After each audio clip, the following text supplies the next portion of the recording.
Hey, good evening, everybody. Glad you come in and joined us. So I want to say hello to Matt from Want to Be Outdoors, Larry Oliver, Jared O, uh, Lizabelle Kirkpatrick, James Kirkpatrick, Whiskers and Stripes. I see someone said hello to No Real Loss. Not sure which one there. If it's Bex, hello. Let's see. Who else? It looks like everybody. Tina Ladybug. Hey, good evening, everybody. Glad you joined us. Catfish Headhunters. How you doing, Norm? Glad you joined us. Well, we got a very special guest tonight. We got Jay Hirilla from the Kentucky Game and Fish Department. I'll let him tell you just a minute what his job's all about and what his job title is. But any of you have any questions for him, just type them in the chats and we'll get them asked for us. So if you don't care, with no further ado, we'll bring Jay in here with us. Hey, Jay, how are you doing this afternoon? I'm doing well. How you doing, Larry? I am doing great. Been looking forward to this for quite a while now, ever since the first time we spoke. Good. Happy to be here. Yeah. So why don't you tell everybody in the chat there a little bit about your job and what you do? Yeah, so Larry, thanks for the intro. My name is Jay Herrala. I am the program coordinator for the Stream Investigation Branch with Kentucky Fish and Wildlife. That's a fancy way of saying I'm the fisheries research biologist, kind of in charge of rivers and streams. I've got a lot of projects that are statewide. I'm based in Frankfort, but work everywhere. We've got muskie projects on the Kentucky River, smallmouth work on a bunch of different streams. But the one that really takes up a lot of my time, especially in the summer, is a lot of catfish work up on the Ohio River. And I also help the districts out from time to time on other water bodies like Taylorsville Lake and a few others with catfish work. That's awesome. So that brings me to my first question. So I think it's been a longer period of time that you stocked blue cats in Taylorsville Lake. How long has it been that you guys have been stocking the blue cats in Taylorsville?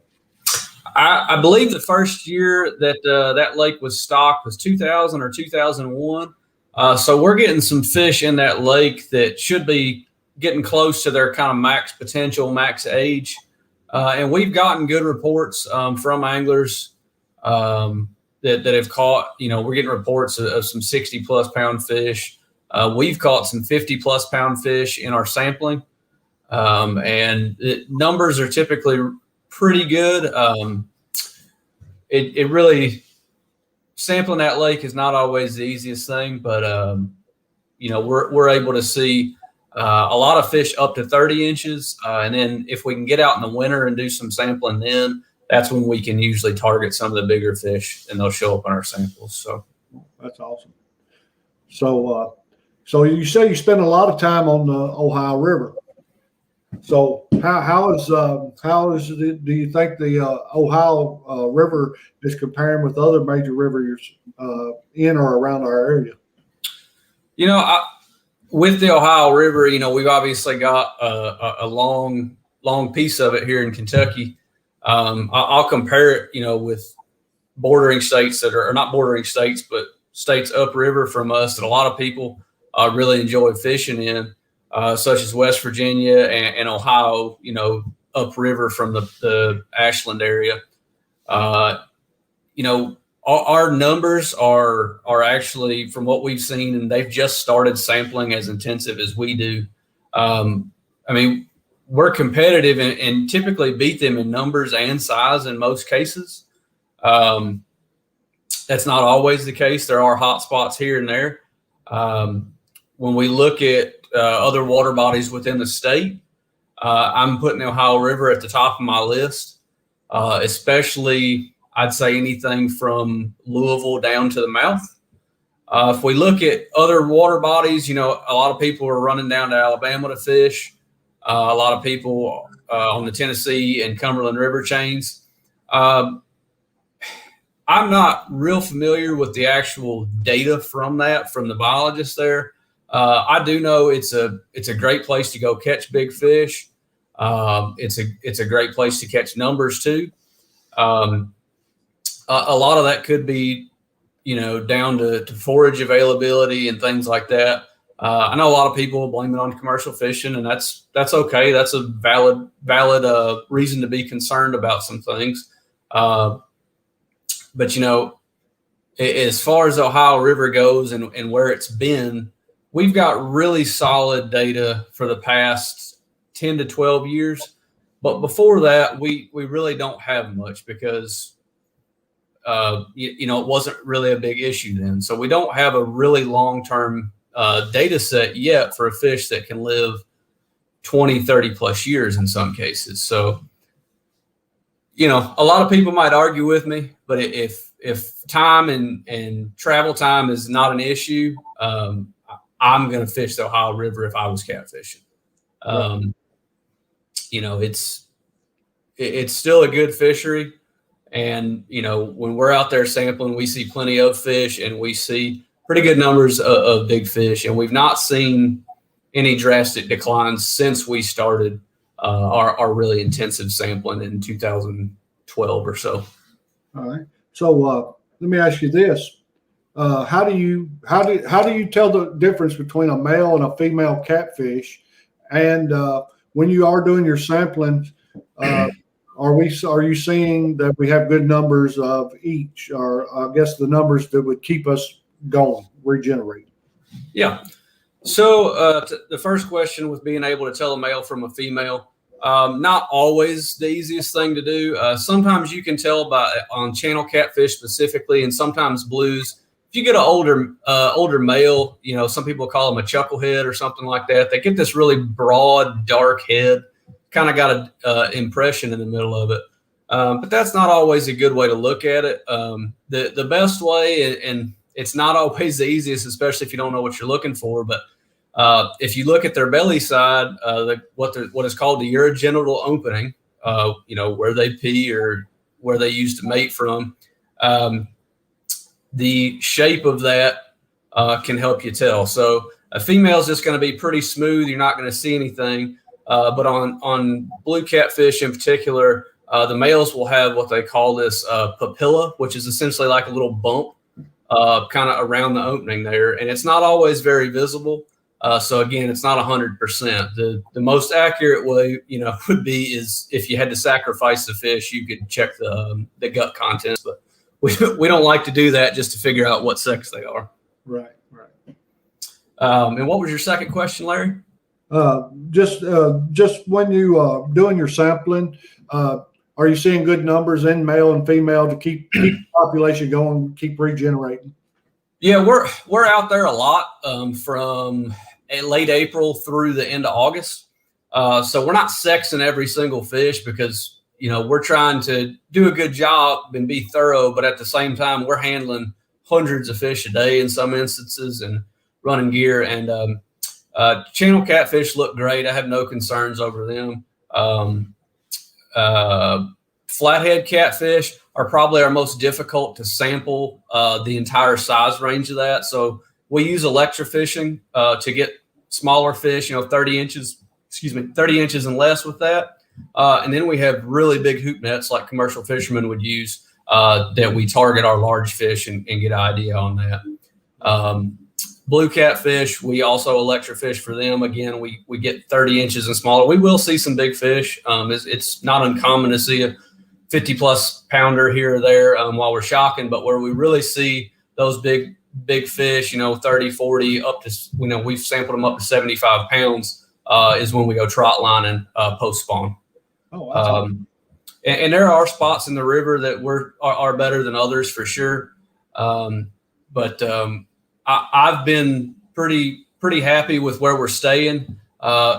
We were on a slight increase there for about 4 or 5 years, and now we've just kind of leveled off. So things aren't visibly getting any worse than what a lot of people may claim they are. And I won't say it's better or worse than it was 20 years ago because we don't have the data to prove that. But based on what I'm seeing, the population looks good. We've got We've got small fish, we've got intermediate fish, we've got large fish. We're not really missing anything in between.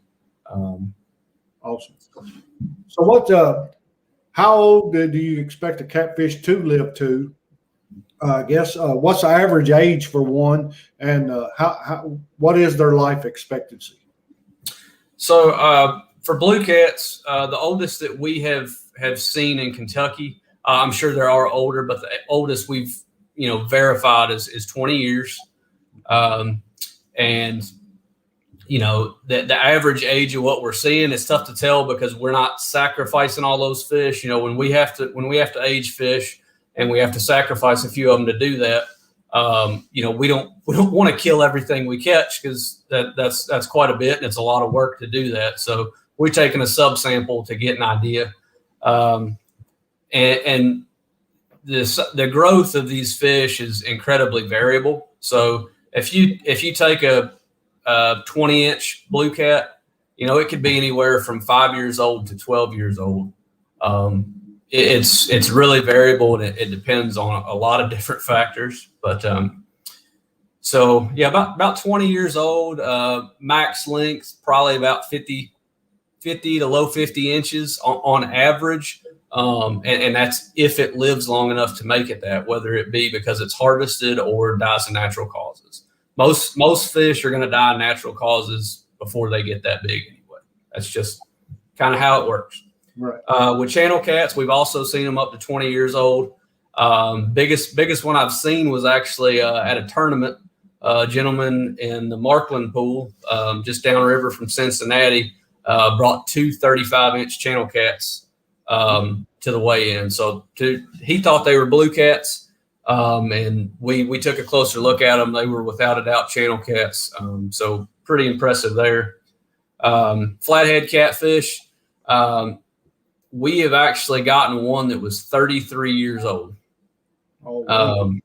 Yeah, pretty impressive. Very, very long-lived fish. We're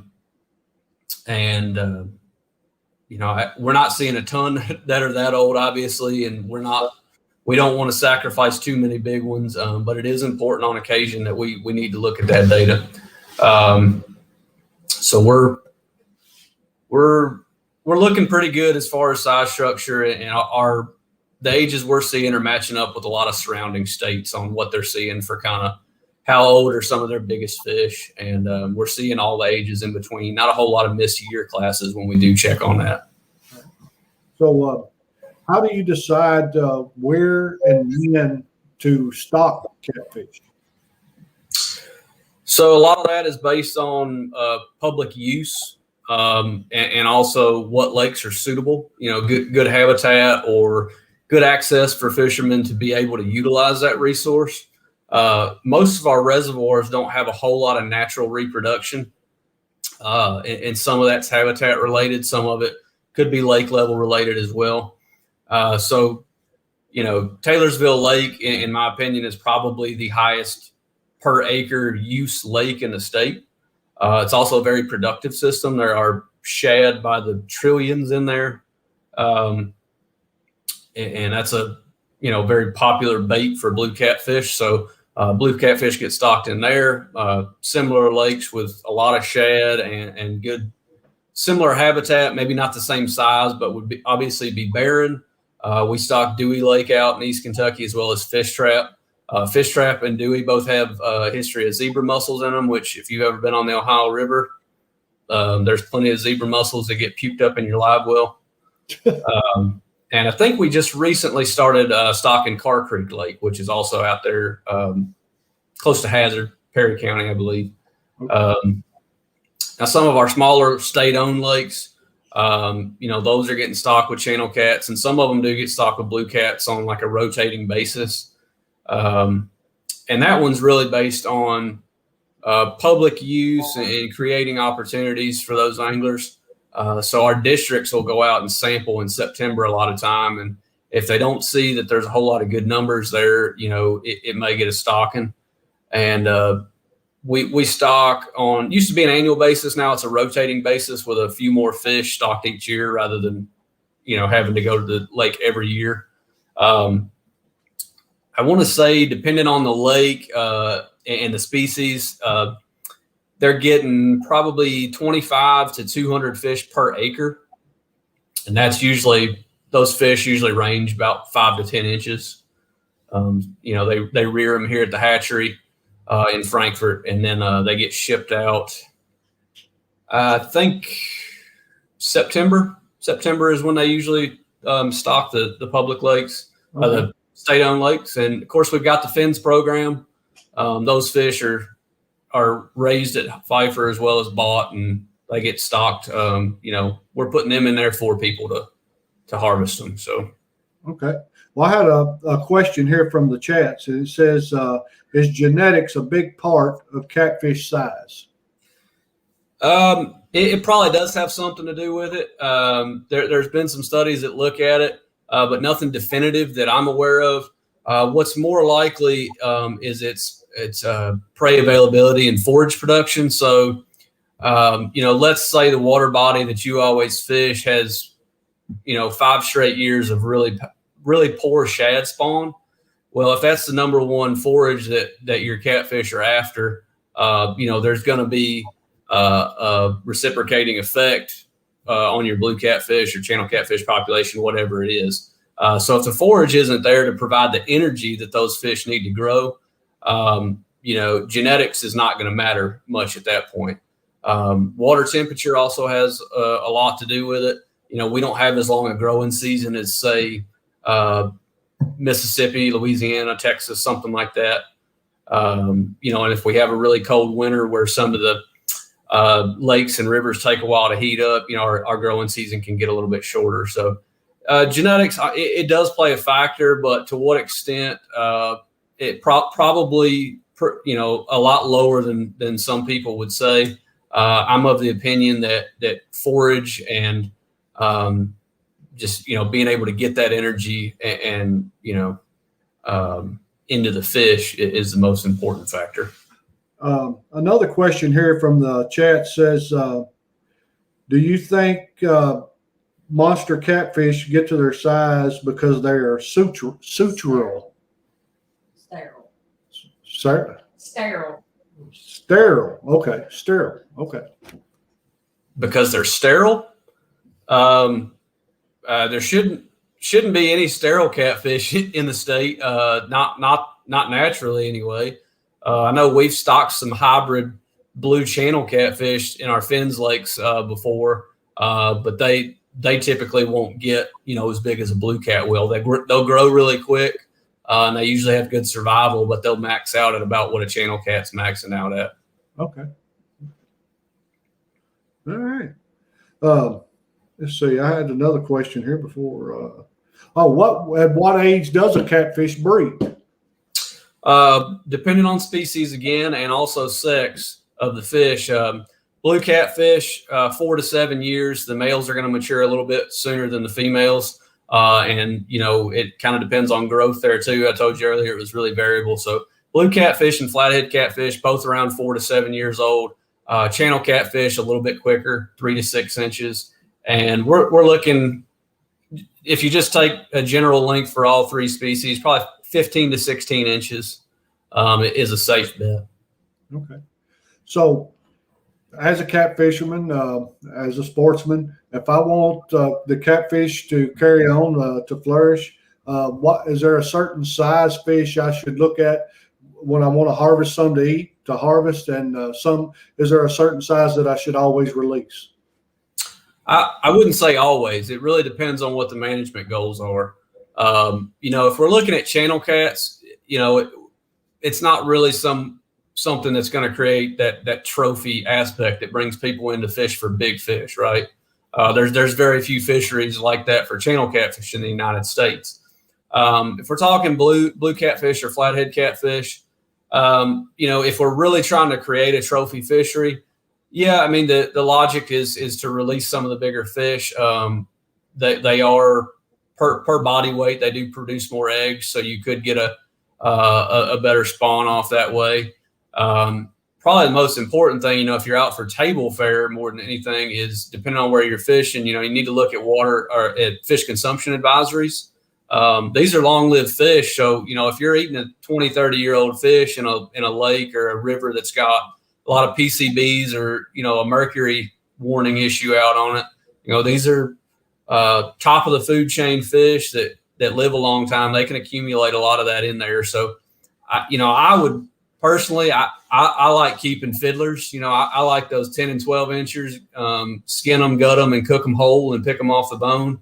But, to each his own. Belly fillets off a flathead are pretty tasty too. So I understand it. I'm certainly not going to shame anybody for wanting to keep a big catfish so long as it's within reg. That's certainly their right to do so. Right.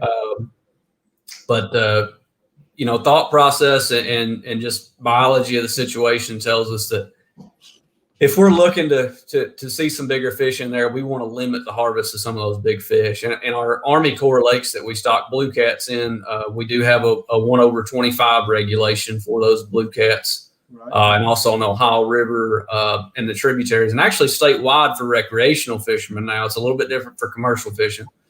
We do have a 1/35 for blues and flatheads and a 1/28 statewide for channel cats. I believe that went into effect at the start of 2020. Okay. So I had another question from the chat. It says, give us some info on these hybrid catfish that are being stocked in the Fins lakes. Yeah, so I'm not actually sure if we're still doing that or not. But what that was a cross between a channel catfish and a blue catfish. So they use the male of one and female of the other. I'm not sure which. The reason they do that is because they do grow quicker, so we can feed them less and save a little money. And at the hatchery standpoint, they're also a lot more resistant to disease within the hatchery. So, in the hatchery, these fish are packed on top of each other really tight. So if one of them gets sick with some sort of parasite, it's going to wipe that whole pond out.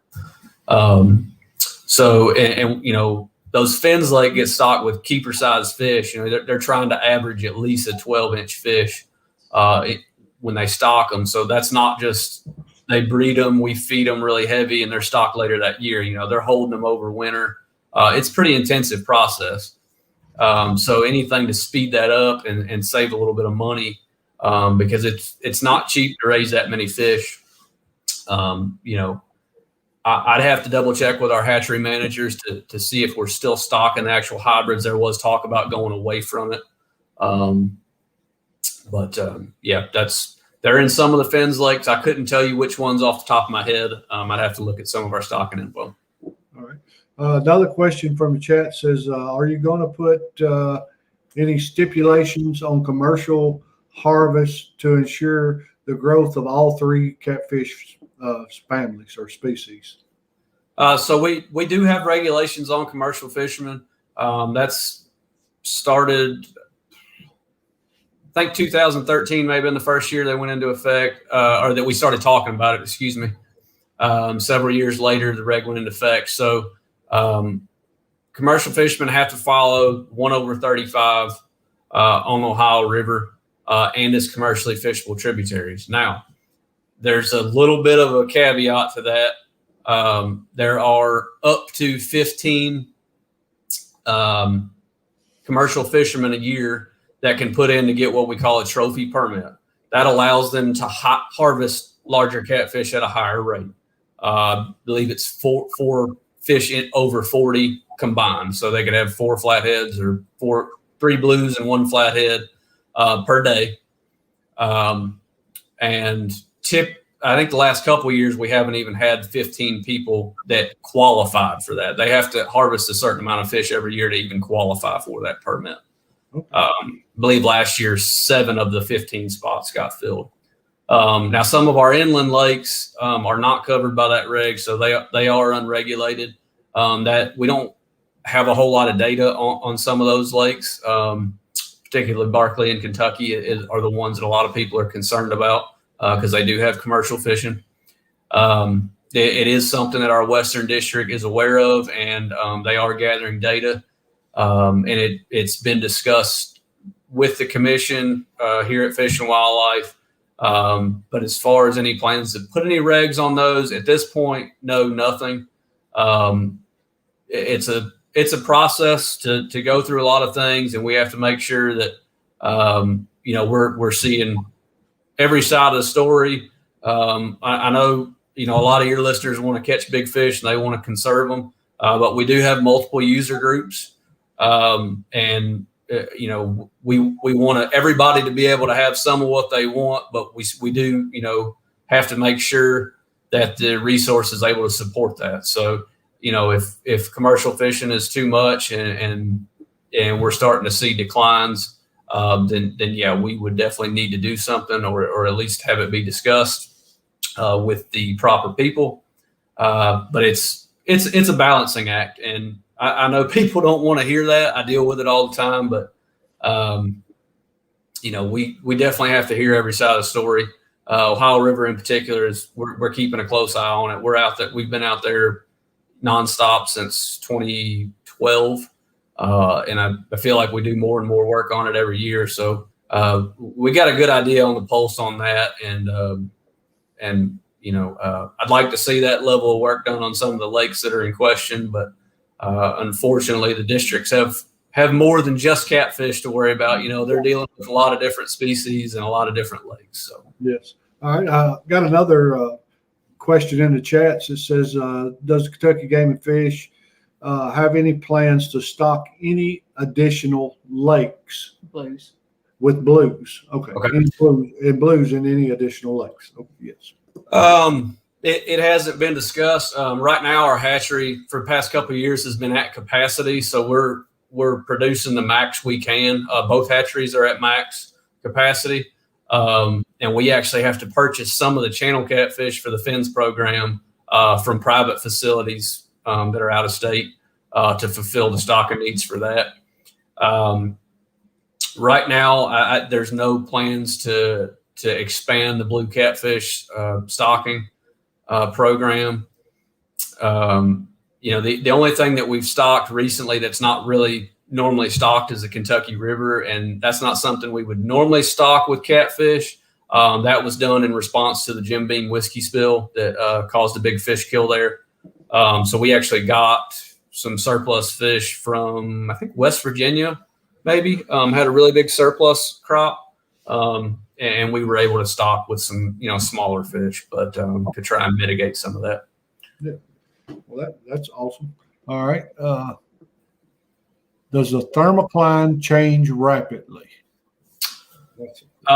So the rivers typically are not going to have a thermocline. River like the Kentucky River, if you get really low water and really high temperatures outside, like we had a couple weeks ago, if there's not enough flow, you could see some stratification because there's so many dams close together that on the lower end of those pools, you may see it. It's not something that's going to happen really quick.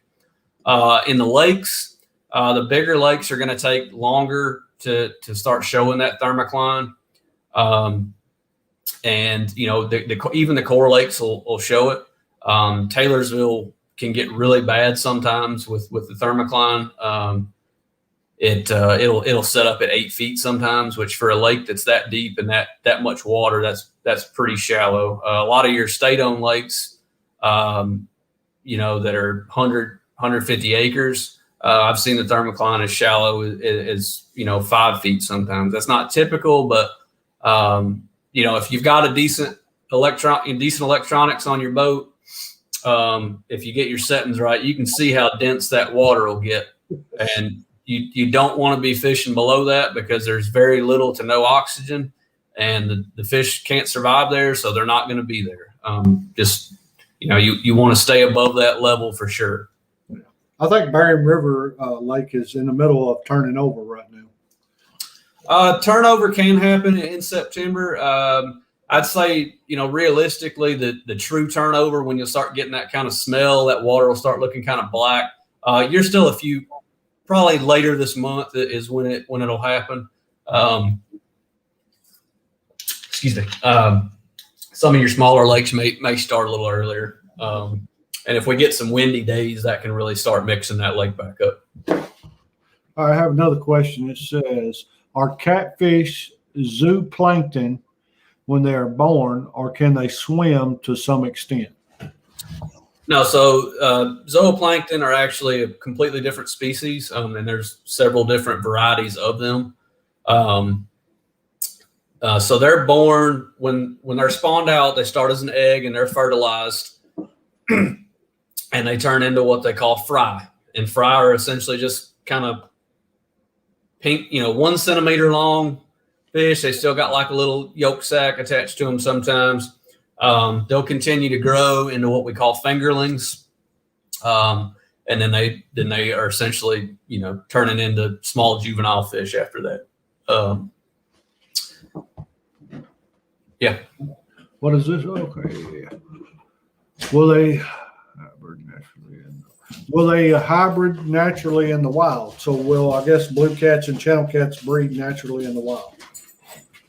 It's not super common, but it does happen. We do see it from time to time sampling fish, but I'd say it's not something we see every year. And I'm handling, probably close to 10,000 catfish a year. And I'd say it's something we see maybe every second or third, every third year. We might come across one where we don't feel confident calling it one or the other, and we'll list it as a hybrid. Okay. But it can certainly happen. It's not out of the question. All right. Is bucket biology allowed on private property in the USA? I'm not familiar with that term. Okay. I definitely don't know. All right. Well, let's see. I'm gonna look through my questions here. I can't remember what y'all wanted to ask.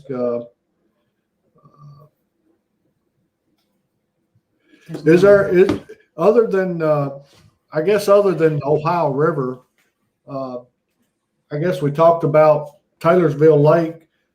Is there any other lakes that you guys really feel like the catfish are really coming on and really strong in? So I've not sampled any of the other ones personally. I've talked with a lot of district biologists, and I used to work in the Eastern District out there based around Prestonsburg. Blue cats were just starting to get introduced shortly before I arrived, and then I left. And the reports I've gotten from the biologists over there have been really good. It's a lot of people jugging over there. You don't see as many rod and reel fishermen from what I understand. And I don't know that they've done any targeted electrofishing yet. I'd have to check with their biologist. But I was hearing a lot of good reports and starting to hear, fish approaching what we consider a trophy, 35 inches on the blues. I've heard good reports coming out of Barron, which is promising because that has not gotten dedicated regular stocking. For the longest time, that would just get surplus after Taylorsville, Dewey, and Fish Trap. And now I believe we have tried to get it on a dedicated stocking list. I'd have to look at our stocking databases, see what the rate is, but I want to say it's at what Taylorsville is or just a hair below as far as numbers go. I don't think it's going to meet it at fish per acre because it's such a bigger lake. All right, I have another question from our chats here. It says, do different states coordinate efforts on waters that I guess join? I can't really see it. This light's blinding me. I've got it on my computer too. I can see it. Yeah, we do. So we have what's called the Ohio River Fish Management Team, and that's essentially a group of all the biologists from the states that touch the Ohio River, as well as some, upper echelon personnel, directors, fish chiefs of that nature.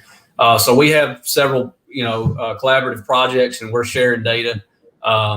Indiana DNR actually does some of the trot lining work for me because we're doing 3 other pools. So they're actually doing work in the JT Myers pool.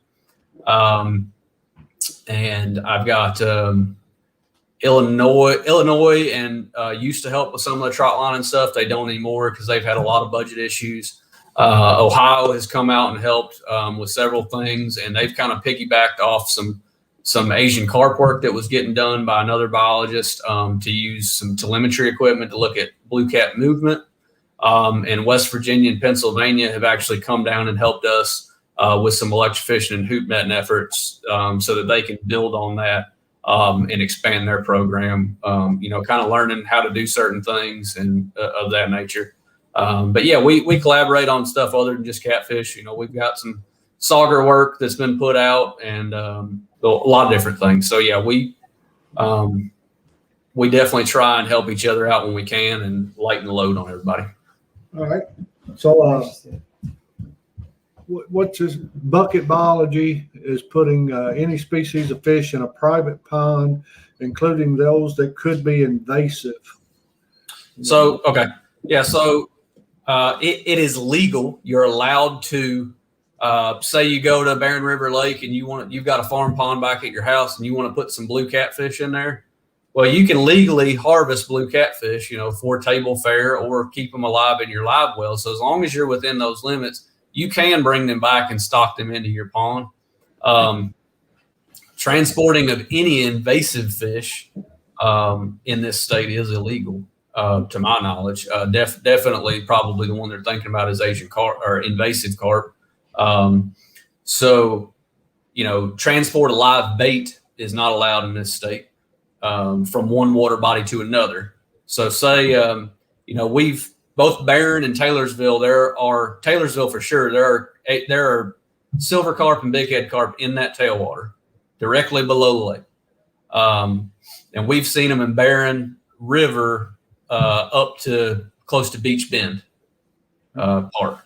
So if you know where that's at. And there is record of one being in that tailwater, I believe, when they did a dewatering event. So they're there.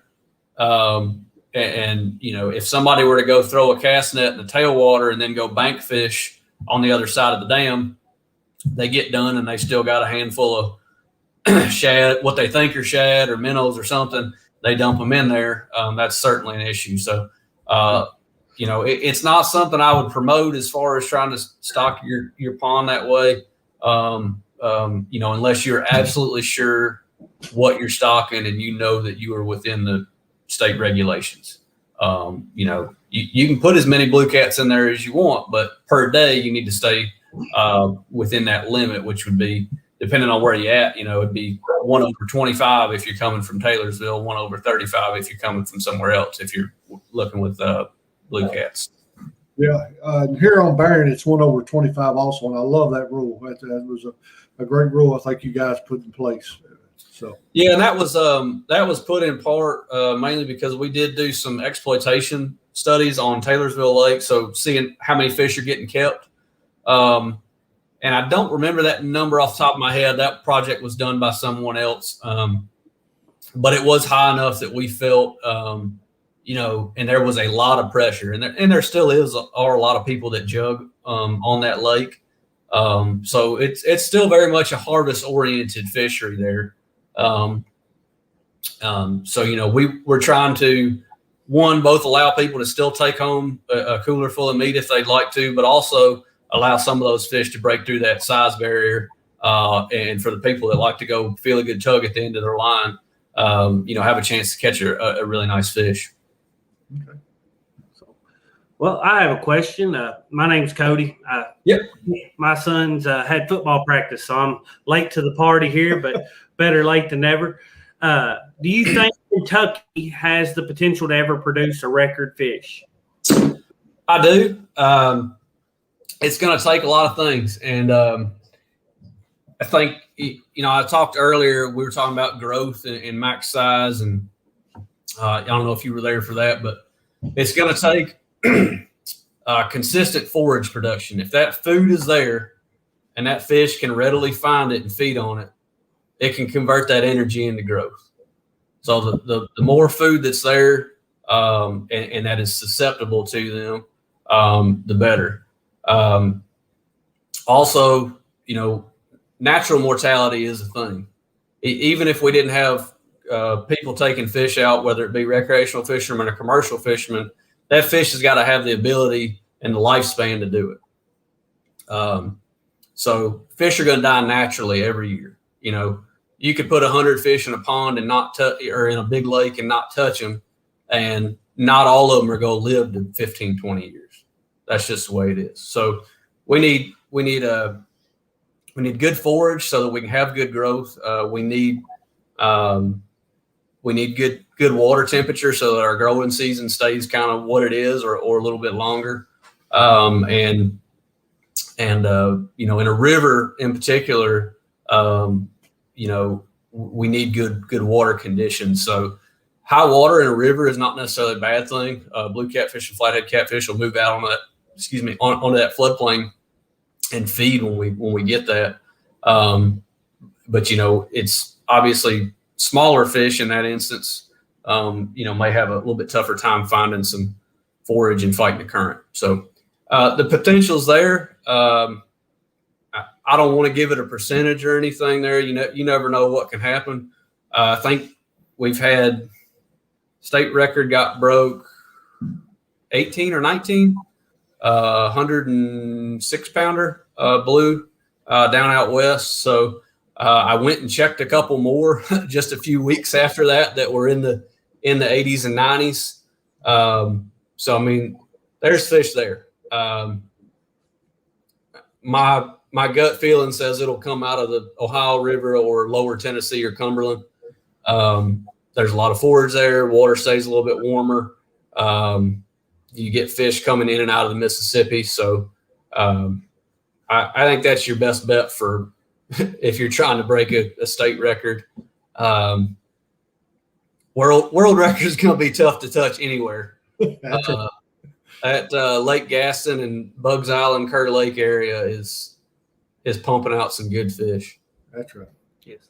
Well, we've got a question here from Catfish Headhunters. It says, how does Kentucky River look for flatheads? Any different pools better than others for these flatheads? So we don't do a ton of sampling on the Kentucky River, and that's mainly because I am research based. So if it's not answering a direct research question, I'm not always on there. We have done some work, but it's been on that lower portion. From Carrollton up to the first dam, and then the first two pools. So from Lockport, from, I guess that'd be Monterey area in Owen County, down through Gratz in Owen and Henry County. It's tough to sample because it's got very steep banks, and our electrofishing gear doesn't always hit them. I would say that your best bets are probably a little higher up. Actually, we kind of see a transition from more when we do see catfish during other sampling. We see more blue cats down in that lower section. We'll get around some rock and we'll see some decent flatheads, but it kind of transitions up into more flathead and more channel as far as population goes as you get upriver from Lawrenceburg, Harrodsburg, that area. So I'd say if I had to send somebody out to flathead fish, I'd probably be looking at pool 5. Get above that whiskey kill. People are catching fish where the whiskey spill happened. It has repopulated. I don't know to what extent, but I know when that whiskey kill happened, there was a lot of flathead and blue catfish in there, which is why we did follow up with some stocking. Unfortunately, we don't raise flatheads at either one of our hatcheries at this point, and we are at capacity there. So, but when we've been out doing other stuff, we've seen catfish there. So hopefully a good number of them did get up into some of those creeks and get out of that bad water. So speaking of the flatheads, my biggest question is, how do you guys feel that the noodling or hand fishing affect our flathead population or our blue population as far as that goes? Yeah, so a lot of people wanted stricter regs on that, and I think a lot of people forget that there is a season on that. So, and they say they don't want people to do it while those fish are on the nest. Well, that's the only time you can do it, right? Because you're sticking your hand in a nest. So I get they want to protect them while they're on the beds, which is fine, or while they're on the nest. So I believe that, I can't remember when that lasts. Is that May, June, and July. It comes in June 1st every year. Okay. And I think it's 3 months. It's 3 months, though, I believe. So So August, but to be honest, after about July 4th, you're not going to catch any. right. So they've got a month to 2 months where it could be hot and heavy depending on conditions. And they are limited to 5 fish. And I believe that the regs got rewritten because there was a loophole at one point to where they were already bound by 5 fish daily and a season that they didn't have to follow that 1/35. I know that non-traditional methods ended up getting changed for at least Taylorsville Lake. And I want to say it got amended for statewide. I would have to double check on that because I know the way our regs are written for different water bodies can sometimes be confusing. So, there's not a ton of people doing it. I do think it kind of bumped back up in popularity there for a while because there was some TV shows and people wanted to try it and realized that they could get some fish, if they don't mind eating big fish or if they prefer eating big fish, that's a good way to get it sometimes. So, yeah, I mean, if you take that fish off the nest, there's a good chance that a lot of those fry or small fingerlings are going to get predated upon by other species or even cannibalized by other catfish. And even if you put that fish back on the nest, some species will abandon the nest if they're pulled off of it. I'm not aware of any research that's been done directly on that with catfish. It may have, and I just haven't run across it or haven't actively seeked it out. But I know other species, bass and things like that, that sometimes they will have some nest abandonment issues. Obviously, more so the further you take that fish off the nest. If you take it and put it in a live well and run 10 miles down lake, you're probably going to have an issue. So flatheads aren't something that we really actively manage in a lot of our lakes.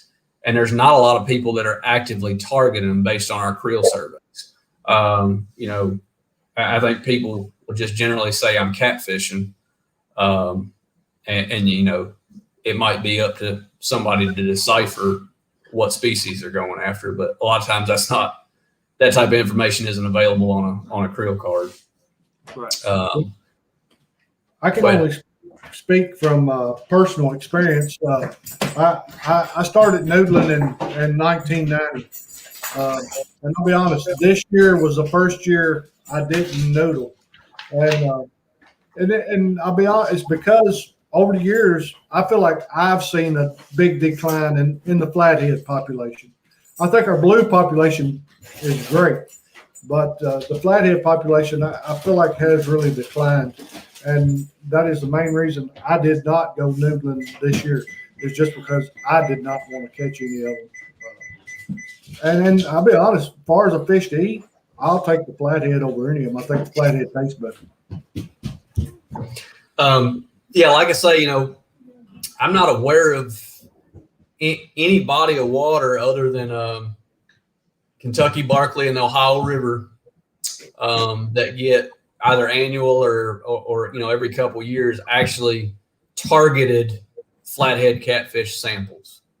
They can be found in almost any water body in the state. They're pretty far reaching and resilient. So, a lot of times angler input on those water bodies that are not getting sampled is, as biologists, all we have to go by. So, I don't get a lot of reports other than the Ohio River as far as flathead catfish goes. So I don't know if that's because people aren't targeting them, just not something they go after, or they're not targeting them because they don't feel like they're there. So do certain species, in particularly like blues, they seem to be a little bit more of a aggressive feeder. I know flatheads are more predatory, but as far as just aggression on feeding, do you think that has an impact? The blue population picking up in some of these waters is driving the population of flatheads down? in the areas where we have blues and flatheads, decent fisheries for both of them, I don't see us reaching, carrying capacity to where one is pushing the other out by any means. Definitely not something, a lake that's as productive as Taylorsville or Barron and has a lot of area there to cover. So I think we have another question here. Why do catfish like eating chicken breast? Is it from the high protein level or similar to maybe say mussels or something? So, I mean, catfish, like most fish, are opportunistic feeders. So a lot of people say, what's your favorite bait to use? Well, everybody's got a preferred bait, and catfish may have something that they like better than everything. But the fact of the matter is, if you dangle something in front of their face and they're hungry, there's not a lot of times that they're just going to turn away from it. There might be something that piques their interest a little more, but if that's the only thing they eat and they're hungry, then they're going to eat it.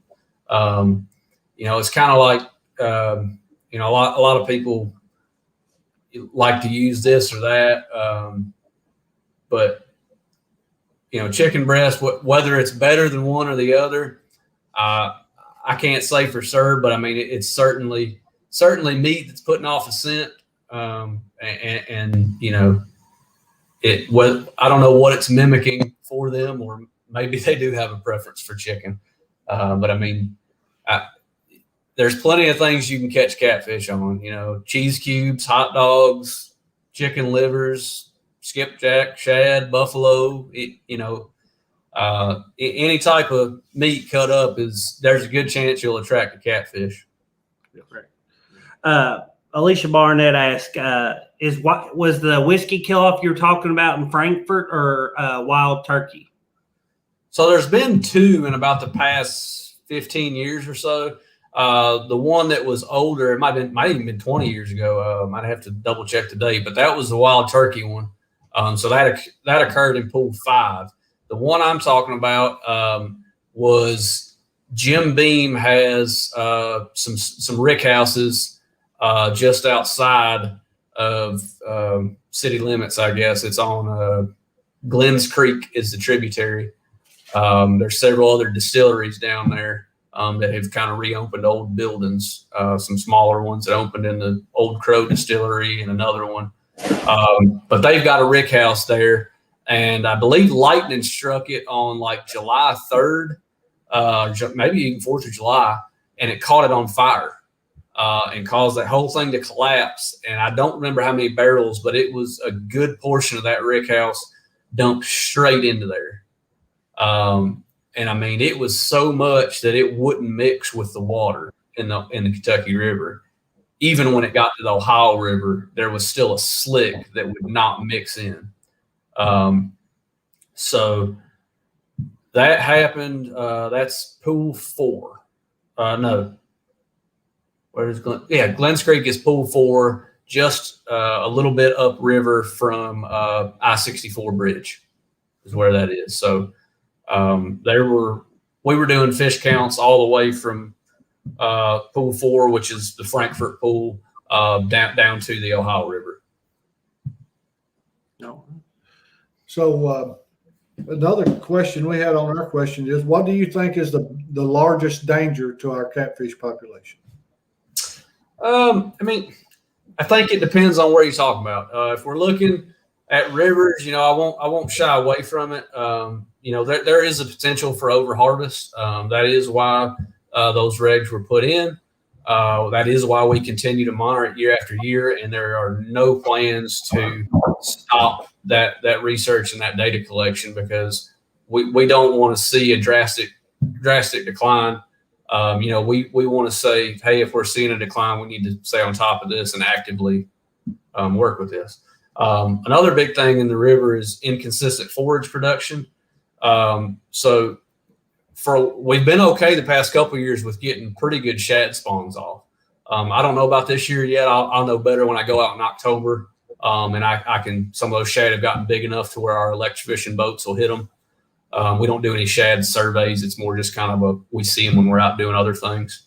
But for a while there, we had 3 or 4 years where, man, I had a lot of people calling me saying, I'm not seeing shad, I'm not seeing shad, I'm not seeing shad.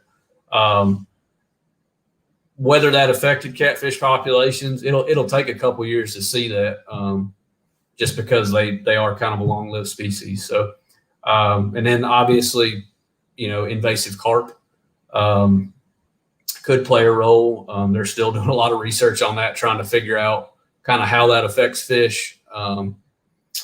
But in your lakes and stuff, the biggest threat we have, let's just say Barron, Taylorsville, Dewey, Fish Trap, is lack of spawning success, which leads to poor recruitment. So, if we weren't stocking blues and Barron, they wouldn't be in there, or they'd be very few and far between, remnants from before the lake was built or the dam was built. Now, I'm sure there's some natural reproduction. We've documented some in Taylorsville, but it's not enough for that population to sustain itself, likely even if there was no harvest. If it did, it would be at very low levels that anglers would not be happy with. So those populations are really kept alive by the stocking program. And we are trying to do some things in our smaller state-owned lakes specifically for channel catfish, so that we don't have to keep stocking as many fish. We're putting spawning boxes in. There is a small research project that some of the districts are working on together, with actually going in with like GoPros and stuff and checking them, and cleaning them off and things like that. I think there's been kind of mixed success. Some lakes doing a little bit better than others with that. So there could be some underlying factor with that as well. Okay. Well, I know that you said you don't survey shad, but what waterways are having the largest population of shad, or even just the largest size shad? I know Barron has a really good population of shad just from fishing there every weekend, but our shad are what I consider smaller. The biggest shad you're getting in a cast net typically is going to be 4 or 5 inches max. Mm-hmm. Is there other waterways in Kentucky that have a much better shad population or much more size? Again, it's variable. Shad are in some of our lakes. They're also in pretty much all of our river systems. When the Ohio River has a good year, it's a great year. We don't always see them reaching those jumbo stages where they're 10+ inch shad. Are they there? Absolutely. But with the shocking boat, they're not always the easiest thing to get. If we had a cast net could get down a little bit more and stop those fish, yeah, we'd probably see some of them. The big popular ones are Barkley and Kentucky tailwaters. People going down there and dip netting and cast netting for them and catching. Skipjack is a big popular one there on sabiki rigs and stuff like that. So Taylorsville, from small to big, about another week. If you go out there in the morning, the top of that lake will look silver. They will be flipping so much on that lake that it's unreal. I know there's a few lakes out east that have plenty of shad, but as far as year to year, how they're doing, it's not something that I keep up with directly. You need to talk to some of the districts about that. All right. I don't see anything in chat right now. I'll go over my notes. Yeah, that's what I'm getting ready to do. Look over the notes. See, I think we went through everything on our notes. If there's anything else in chat somebody wants to ask real quick before we wrap things up, or anything else that you, Jay, would like to touch on that we haven't touched on that you feel like would be good information for the community that's listening here?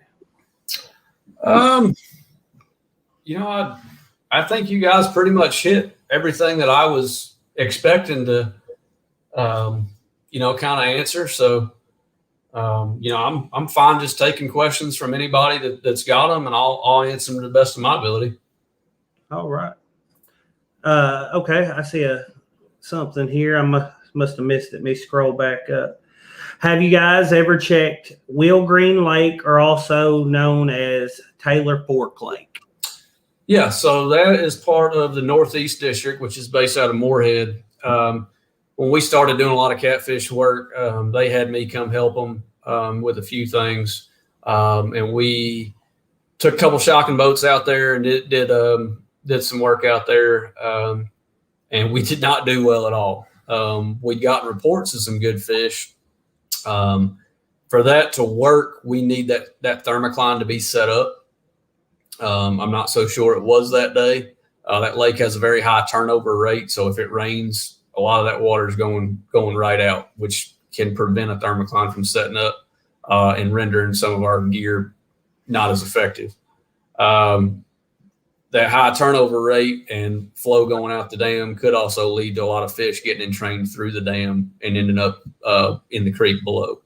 I don't know that they've done any work since then.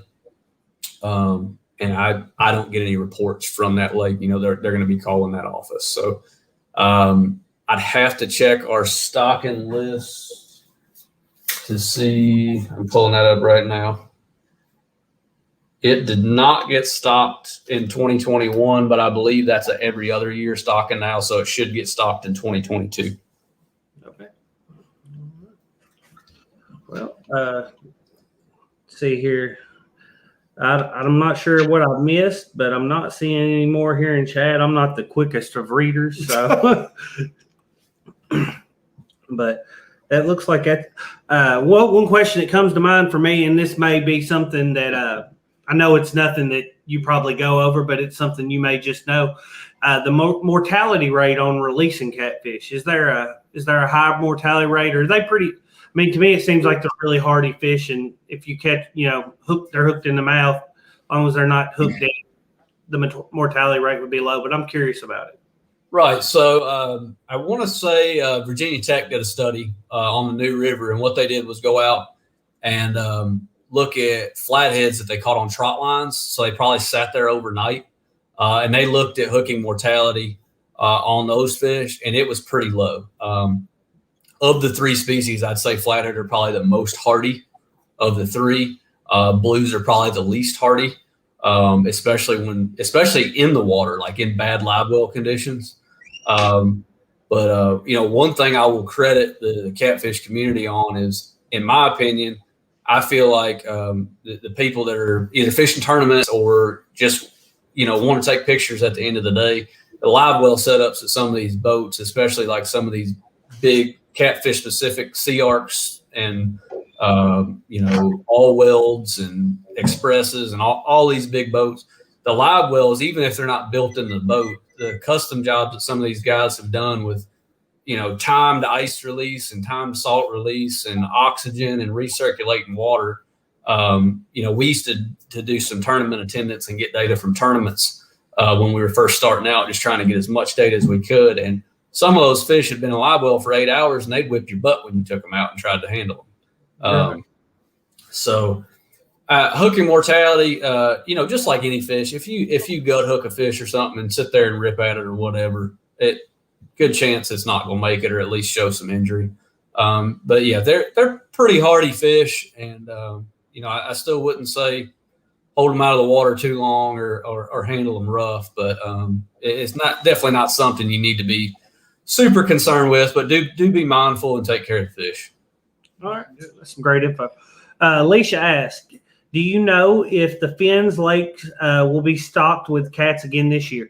And just to elaborate on that also, you find that information, the Fens Lakes, at the same place that you find the information for just your general stocking of other lakes? So the Fens Lake should be listed on our website. I couldn't tell you how to navigate there off the top of my head, but fw.ky.gov. There should be a list of the fin stocking with numbers and sites and dates. They are done for the year. That gets stocked March through June, I believe. It'll move back to trout stockings October or November, I believe, and then they'll get another round of trout in like February, March, and then back to catfish. There's still some, they haven't been stocked in over 2 months, and the big game farm lakes here at headquarters. If I go for a walk at lunch, I still see people pulling a few out here and there. So some of them probably still have a few fish in them. Some of them may have been hit a little harder than others. Our other lakes, that is, we don't post that on the website. It's certainly something that can be obtained if you had an open records request, or if you just call your district biologist or whatever and ask them, hey, have you guys stocked such and such lake this year, or anything like that. That's a really big database. So to put that on the website, I don't know that would get done. All right. We've got another fellow Kentucky catfisherman here. Ryan Bortz asked, how can we stop the jug fishing on Taylorsville Lake? It's getting out of hand here. So I guess he's talking about have we looked at any, maybe a lower jug number or right. something like that? Yeah, so I don't think there's any plans to stop it. The whole reason that 1/25 was put on was because jug fishing. I'm not sure who asked that question, but if he or she thinks it's bad now, what it was 5 to 10 years ago, it was tough to navigate on the upper half of that lake on some days. We'd go out there for work, and you're dodging floats. So that 1/25 was to kind of curtail the harvest, particularly of large fish. And then a lot of people were taking 50, 60, 70 fish home before there was any reg on there. So, that was done. I do know that, there are still a lot of people that jug fish it. And that lake is still predominantly a harvest oriented fishery for blue cats anyway. So, again, it's a balancing act between those two groups of people that just want to fish for fun and have an opportunity to catch some big fish, as well as those that want to have some meat to take home and put in the frying pan. So, that population's been pretty stable since that reg went in, and we are seeing some big fish come through. So. And we have to hold ourselves accountable as outdoorsmen and fishers also, because the regulations don't work if we're not abiding by them. And right. Yeah. I mean, a regulation, I get hounded a lot of times, not just for catfish, but smallmouth, rock bass, you name it. There's a lot of biology and things that go into regs, but even if you put the reg that's needed on there, if people are poaching or not following the regs, they're not going to work. So, I would say if you see anything fishy going on, please call our hotline, which is 1-800-25-ALERT. That'll take you to state police, but they should get you to dispatch, should be able to send somebody out there. Not always going to get somebody. Unfortunately, our law enforcement division is stretched thin, and even when they are fully staffed, they still got a lot of ground to cover. So, but if they start getting a lot of complaints, it should be something that they take into consideration and put a little more patrol on that area. So don't hesitate to call that number, and hopefully don't feel like you're just being ignored. Right. And I agree with kind of what you were getting at there. And they're so stretched so thin. I think it's one per county here in Kentucky, and and they're taking care of hunting, fishing, everything all together. And it's a lot for one person to really kind of keep an eye out on. I wish they had more resources in that department so that we could hold each other accountable a little more, because it is what it is. Some people aren't going to follow the laws. Right. I mean, yep. So, see here. Get to any questions that anybody ask here. Do you plan on to add any more fin lakes? So that fins program is essentially run by one person. He and his one technician do all the sampling and data collection on that 40 some odd lakes. Additionally, I've said it a couple times, our hatchery is at max capacity. I don't know that it is in the budget to buy any more fish for that, because we would also have to buy the trout, which come from Wolf Creek Fish Hatchery down in Cumberland. There were talks about one, might have been in northern Kentucky. I'm not sure on that they might add, but it was essentially, really close to another one. So sampling effort was not going to be an issue. he does look at it on a yearly basis as far as which ones are getting pressure, and if one is not getting utilized very heavy, does he have somebody that a municipality that wants to enter the program, and maybe he can kind of find a better opportunity than one that's currently out there. No. Well, he's definitely got his hands full taking care of that. Yes. Yes. So seems to be the common theme spread through all of departments of Kentucky Wildlife. Yeah, and I mean we're just like everybody else. COVID has left us with some staffing issues. That's not really the case with law enforcement. They've been stretched thin for probably 5 or 6 years now. So even when, and again, like you said, even when they are fully staffed, it's essentially one officer per county. So yeah, that's big shoes to fill. So, well, I'm seeing some questions, but we've answered them, and I'm not going to just keep asking you the same thing. This will be available for replay. So anybody, if we missed a question or we didn't ask your question, you'll feel more than welcome. We'd love it if you go back and listen to it. There's been some great information spread throughout this. Do you have any other questions off the top of your head while I read this last time? Well, I just want to say, I personally want to thank you guys for the job you're doing. I think you're doing a great job. I loved it when you went to, like I said, here on Barren River Lake, when you went to the 1 over 25, and I think it's 15 fish, under. I think that's going to help more than anything is, and that and just what we're doing tonight, just I guess educating people on things. That's the big thing. And I know you guys have every week you put out a lot of information by YouTube. Yeah, we and that's something that picked up even more during COVID. You can check back through any of that. They've had some educational stuff, and of course some. Kentucky Field's got its own pages and things you can find off that some of that's just for entertainment and some of it is educational, but certainly plenty of resources out there.